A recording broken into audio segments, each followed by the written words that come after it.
as long as I remember, I have always painted. Since I was a little kid, I was always painting and actually falling asleep painting or drawing. So which is really, I was into it. I started kind of taking it more seriously when I went to elementary school, and my parents enrolled me to the special after school activity class where as a 7 or 8-year-old boy, I actually had to travel through half of the town on the public transportation to get and spend 2 hours painting. So I love that. And then I'm from Poland.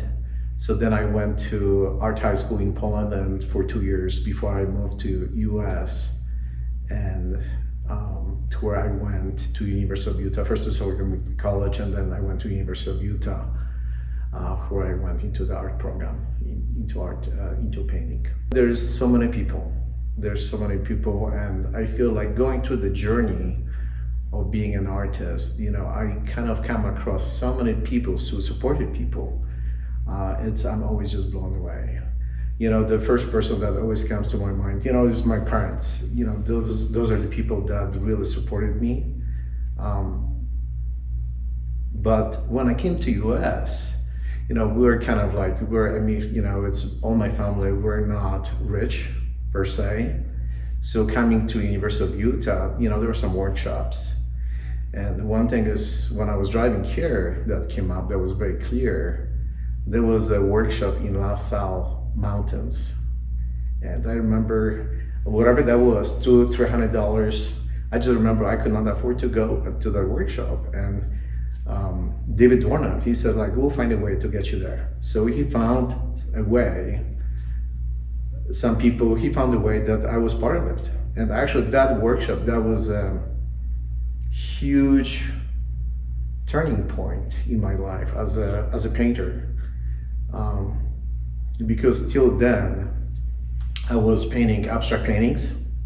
And when I was going through the training at University of Utah, I got really interested in process of painting, just applying the paint on a canvas, applying and just kind of seeing what a paint does, what it kind of creates. It wasn't about the image itself, but it was about the process and applying layers, scraping it, just kind of doing different things with it.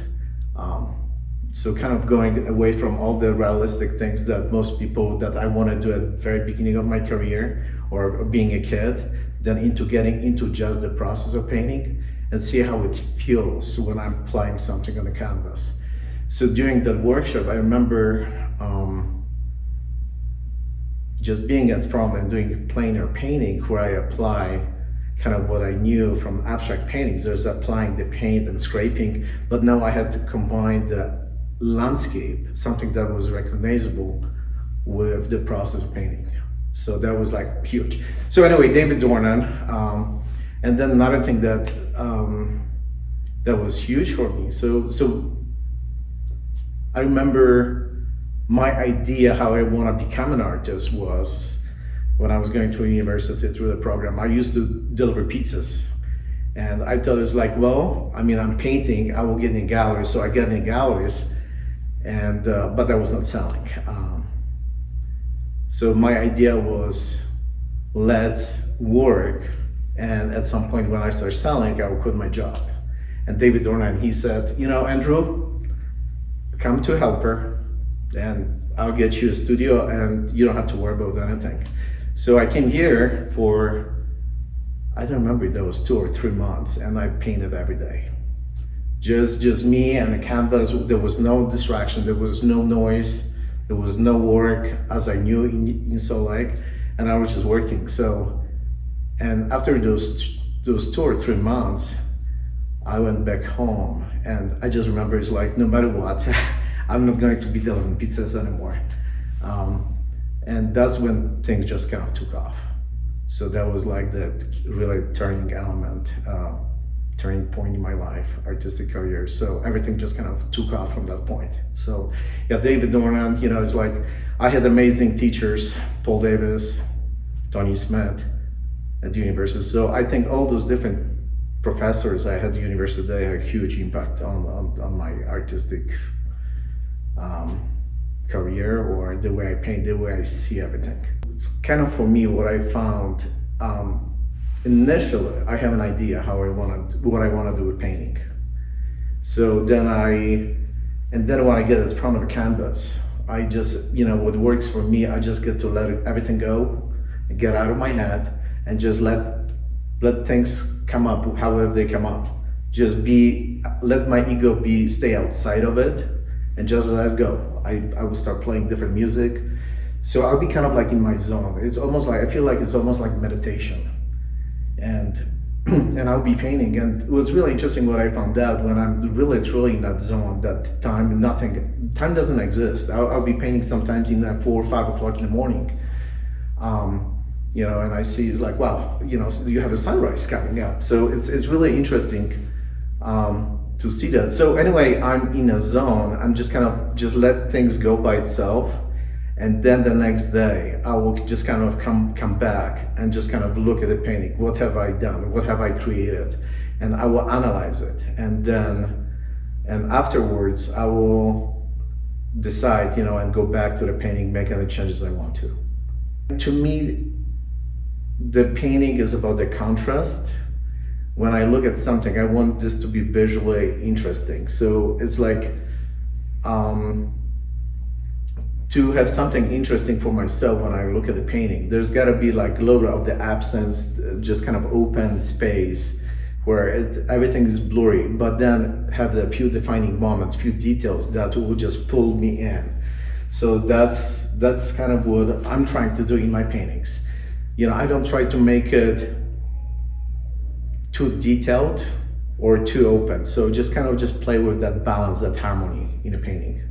But I feel like there's got to be some details, there's got to be something that I want to connect with, but it has to be broad enough and open enough that somebody else will come and see it from total different perspective, and will actually see total different things than I see.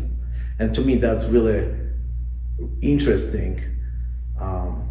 I feel like the painting is almost like reading a book. It's a journey, and what you see and what I see, somebody else will see, is so different. So loving a painting, I feel like I'm kind of making like the whole circle. I'm doing this, like I used to try to make something very realistic, and then when I went to university, we got everybody this, we got this education what a good painting should look like. And I feel that sometimes it's actually a trap, because I feel like I'm getting like a stuck, okay, this is what I should have done.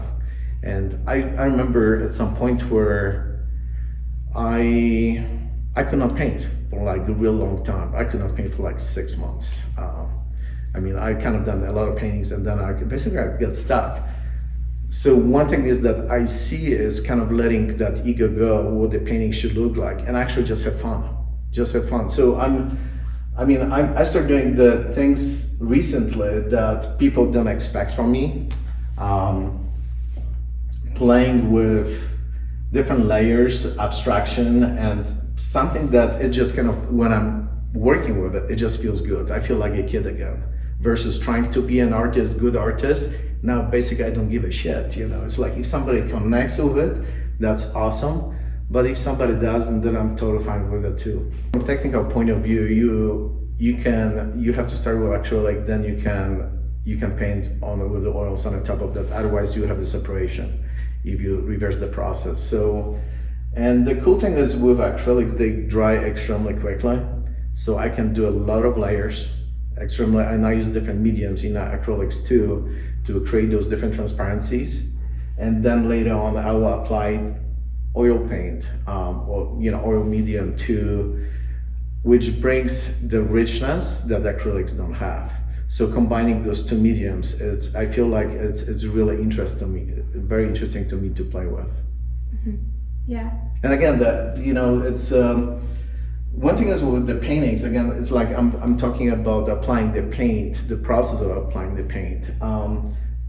I found them so interesting that finding different materials, not just the brushes, but having like different squeegees or pieces of. I mean, I'm using like my old business card, and I'm just kind of dragging the paint through, then taking rag and pulling the paint off. So it's kind of like push-pull process is really, really intriguing. So when I look at something, it doesn't matter which painting, but I can see the process, and I feel like, and one thing is when I look at the painting, to me is the recording of what I'm going through. It's a recording of my energy that I'm putting into the painting. So I can read it, this is what happened. I dragged the paint or a squeegee or something through this, and then I done another thing with it. So I look at this, the painting is like a recording of my personal journey.